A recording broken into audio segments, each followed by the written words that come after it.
pool as well.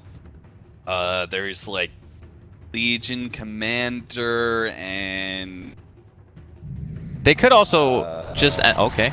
Looks like we're gonna see it. And it's a Necro. All right. Well, that it is Sumail Pugna. Yeah, they swapped it. Yeah, they swapped it around. So it's a support Naga. Yeah.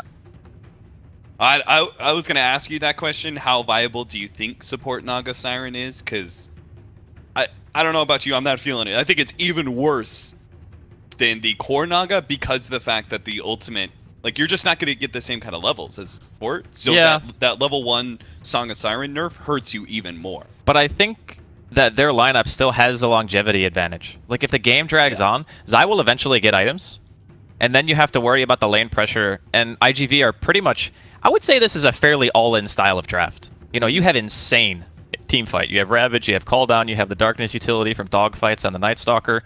Not Plague Wards, Mass Serpent Wards, and just... You walk as 5, you're just not fighting it. You're just not. Like, it's too hard. You need some kind of pick-off beforehand. And I think in that same note, if you have the Naga Siren, and the Naga Siren gets too pressured in the lane, it's very easy for this type of lineup to collapse. Yeah. Where Necrophos, he can still kind of win his lane. We saw that earlier. He can carry the team fight-oriented items. Because push comes to shove, IG.V are coming at you this game. They're not going to stop. No. Like, their lineup is not meant to sit back. It is meant to go. And I think that maybe they felt a little bit scared, putting all their eggs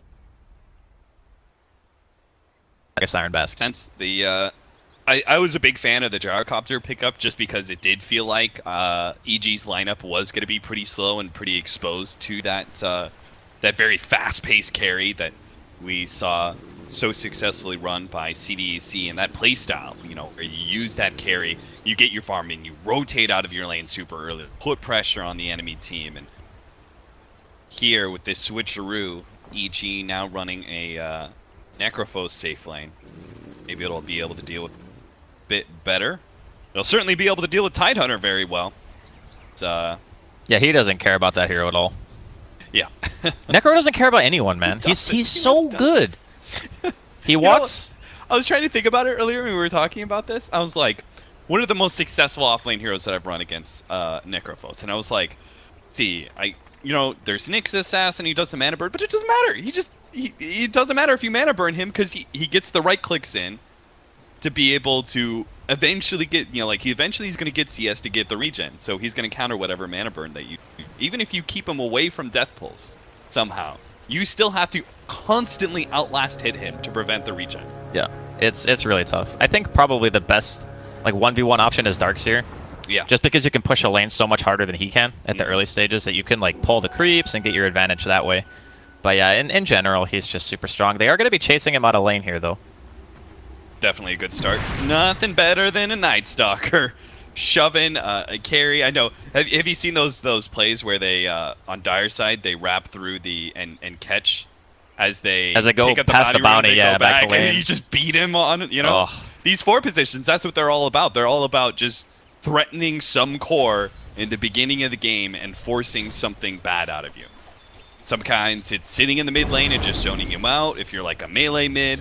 Sometimes it's just getting in that early chip damage like they did against the Necrophos, who's now going to be bottom lane since he's going to be trying to follow the Tidehunter around. They're just looking for the optimal lanes. Like, we kind of figured that the Tidehunter would be matching up against the Necrophos. It's just a matter of where on the map the heroes meet each other. Because IG.V clearly don't want the Necro to farm, so they start aggressive. Super not going to be able to get the shackle there, but I do think that these lanes are still fine for EG. Pugna's got insane int. He's got 630 attack range. His base damage is solid. Even against a hero such as DK, who is notorious for pretty much never having to go back to base if he doesn't want to, Yeah. I still feel like in this matchup, Sakata could find some problems. Sakata went for a pretty interesting build. He went for the early Magic Wand, which kind of makes sense against the constant blasts of the Pugna. He's probably just saying to himself, you know, worst case, I just skill Dragon's Blood at level 3.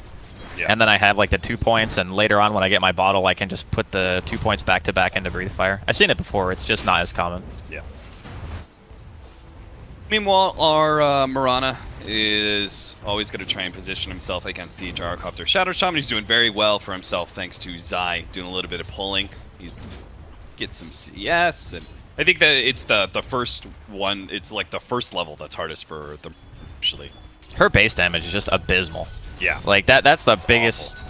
That's the biggest concern I always had. But if you play it as a core, the cool thing is the creeps, like the large camp, is really close to the lane, so you can just casually arrow the big creep or whatever if you just want the extra experience, and you can take it away from the enemy as well. Dogfights. Early ensnare from Zai and a lot of body. And they are going to be able to get the first blood onto Dogfights, getting Sumail an extra lead that he didn't really need already versus the Dragonite. He's doing well for himself. 13-6 compared to the 8-2. And you call it the Draskell. He's going to go for that second level of Dragon Blood just because he knows he's going to need every drop of that regen he can possibly get. The homing missile going to land on his Zai here. Can they actually finish him up? Universe is not going to share that damage. He knows it's too dangerous against Super Shadow Shaman with the Shackles. So leaves his buddy support to die. Some CS in return. It's kind of interesting going back thinking about the Naga support in this situation, because you think of like these ogres, these Night Stalkers, these really beefy early game come at me bro type of heroes. Yep. Naga's still got 6 armor. Obviously she doesn't hit as hard, but she can reduce your own armor. Her level 1 nuke still hits for 120. And she has a disable that scales by 1 second per level, which not a lot of heroes can say from a support position. At least if you're not like a Shadow Shaman, for example. And even his, it doesn't scale as well, and it's also a channel. So it's putting yourself at risk. Where the Naga Siren, you net a Night Stalker under the tower for 5 seconds, he's dead. So it kind of makes, I think, dogfights a little bit... Okay, arrow coming. Super didn't see that one coming. He is going to take a lot of damage. Looks like they are going to be able to bring him down. Zai is probably going to have to give up his life for it. Universe is actually going to stay and help tank, and they do manage to get the level 3 onto Zai, which helps him get out the mirror image, which might just allow him to survive until they get the void on the correct one. Slow him down enough. Still, that meant a lot of extra damage that Universe was able to output on both of those heroes. That extra bit of survivability. So well played by him. Top lane, Crit does manage to snag the Bounty Rune away from in July. Attempted to contest. One of the best things you could do as an offlaner, right, is just go into that enemy jungle, grab the support's Bounty Rune, and then go back and grab your own. Yeah, it's like that, and getting your own pull always feels really nice. Yeah. And it's a lot to do with the support movement as well. Like, this game, EG supports have been rather mobile. They've been out and about, so... You can... I think if you're in July in this situation, you're still a little bit scared, but at the same time, you know, you're already level 4. It's only 4 minutes in. Another one. Super's going to get caught by the ensnare arrow combination again. They are really putting in the work for this off-lane Mirana. A lot of it helps that, you know, that starting setup. They're actually going to get another one here. They don't have the arrow, but they can just get a lot of damage chipped into Paparazzi. He needs to be careful. Like, if he gets netted again into another arrow and he doesn't use any of his regen, he could just die. I think he realizes this too, so he's going to back off. Start backing away. The wraparound here looks like the stomp not able to go off the void. Comes out from dogfights, actually stops that channel. Will allow Sakata to get back to safety, and they've got a shrine ready to go, so pretty efficient use of this one. All 3 heroes needing it desperately. The more I think about this Naga support, the more it kind of feels perfect for this. So Rocket Barrage really only functions in a situation where you're only hitting one target. And the mirror image, you get the extra illusions on top of it. So sure, they die fast, but you're still eating a good chunk of that DPS output. Yeah, absolutely.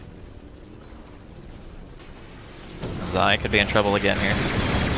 Hold on to the arrow. Universe throws it out. Now it's play by dogfights. Positions himself between the Mirana and his channeling support Super to be able to block the arrow, getting the maximum CC duration. Die in the process. Well, I just want to take a second to point out, and it feels like a constant theme with EG games, but my god, Sumail is owning his lane. He is like over a level higher. Yeah, he is definitely winning this one big time. And it's not like there's a roaming Mirana. I mean, sure, they killed dogfights once when he came mid, but that's not the, you know, that's not the mid player. Kata Stun out, Super not able to get there in time for the shackles just yet. The Void slows him down a little bit longer. Super positions himself to dodge the stomp, but now with the Invis Rune, Sumail actually turns around. The Ensnare stopping the channeling there, and Zai gets at the face. They are going to be able to finish up Super with the Drain. Sumail now focused on Sakata, who's also going to end up going down here pretty quickly. He does manage to get the Void off. The stomp goes down, catching two. Paparazzi tried to get away, but not able to do so, and they just run over all of IG.V. 3-7, Evil Geniuses win a huge fight around Sumail in that mid lane. That was a disaster. Like, the DK walked into an arrow in the river because they don't have any high ground vision on that side of the river. Like, their ward is kind of south of the tower. So they fought into potential fog high ground. They dropped a sentry because they really want to kill Sumail, but the problem is Pugna's just so fast. Yeah. He just walks away. And once he gets out of sentry range, he realizes he's fine. They get the turnaround. Universe manages to secure himself a couple of kills, and this whole time, you know, Arteezy's top, he's just like, whatever, just hitting some creeps, not a big deal, didn't even need a TP. Yeah, if they're worried about Sumail, Necrophos is also one of, it's kind of like the exact same hero in many ways, right? It's a squishy intelligence hero that you could just blow up with a lot of magic damage most of the time, but you give him the space to be able to get his farm in the laning phase, he just becomes kind of unstoppable in a lot of situations. I'm kind of concerned for IG.V right now because we talked to his middle lane. Oh, look at that blast! The extra magic damage from Decrepify. Sakata just gets blown up now. He does manage to get off a decent amount of heal. They're still going to go for it. Oh, the Ravage goes down. Oh my god. Doesn't manage to catch him. EG, they're going to try again, looks like, with the blast now. Moonlight Shadow's going to be good enough. They came in, tried to catch him with the Gyrocopter, but no. And this is just more and more space. More space for Mirana. Universe and Arteezy both love and life in the side lanes. So they get the tower. They are able to force a TP reaction. Ravage completely misses. They're going to go for Paparazzi here. Not sure if they can actually get the kill, though. But Sumail is just playing fearless. He doesn't have anything in this game that he is legitimately scared of. Yeah. And that is a real big problem, because when the Pugna feels like he can just walk up to your tower at any point in time and just throw out the blast, that's the game that he wants to play.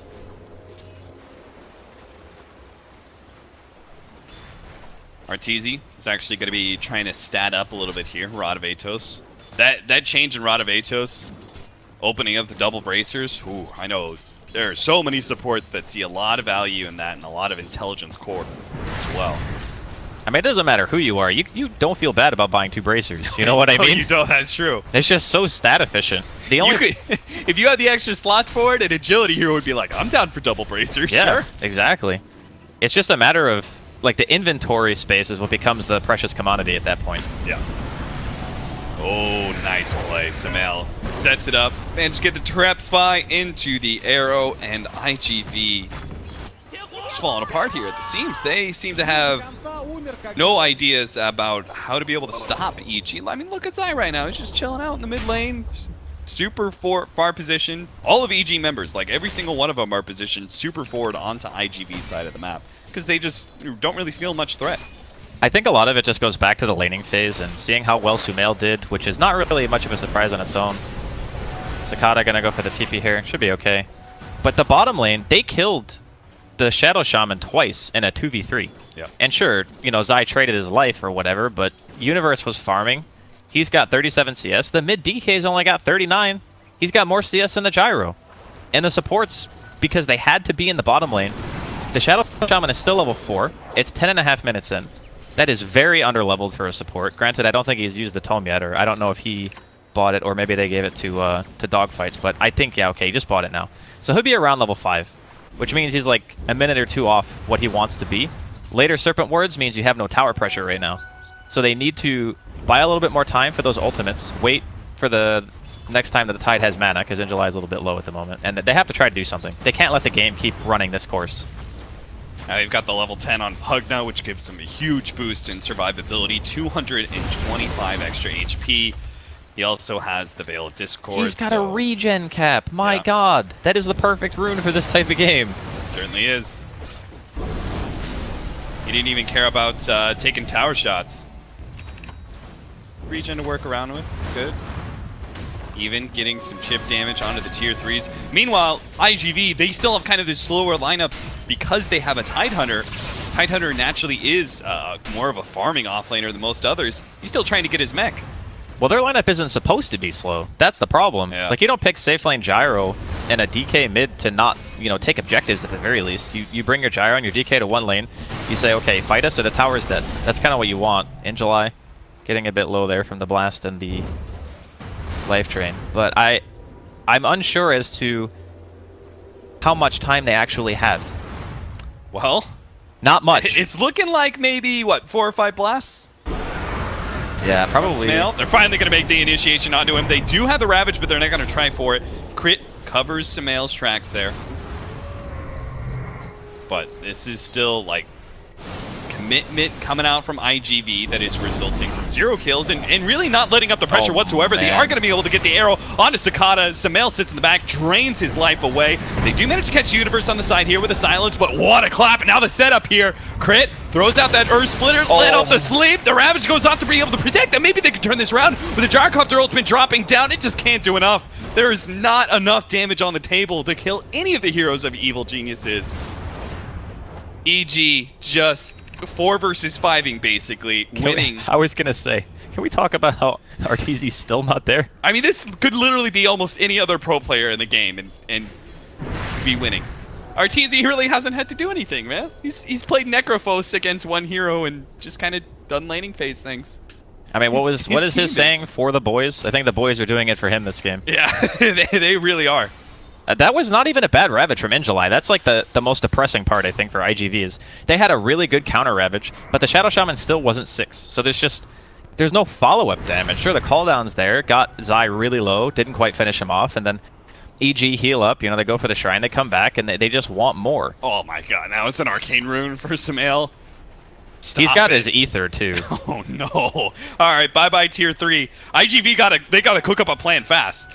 Like, if they would have stopped this, they actually have to go and, like, smoke and do something, but they don't have Dragon Eye ultimate, and they don't have Ravage. Yeah, no Ravage is the worst one, because EG realize, hey, we have, you know, at least a minute to be able to walk down to that lane and hit the tower.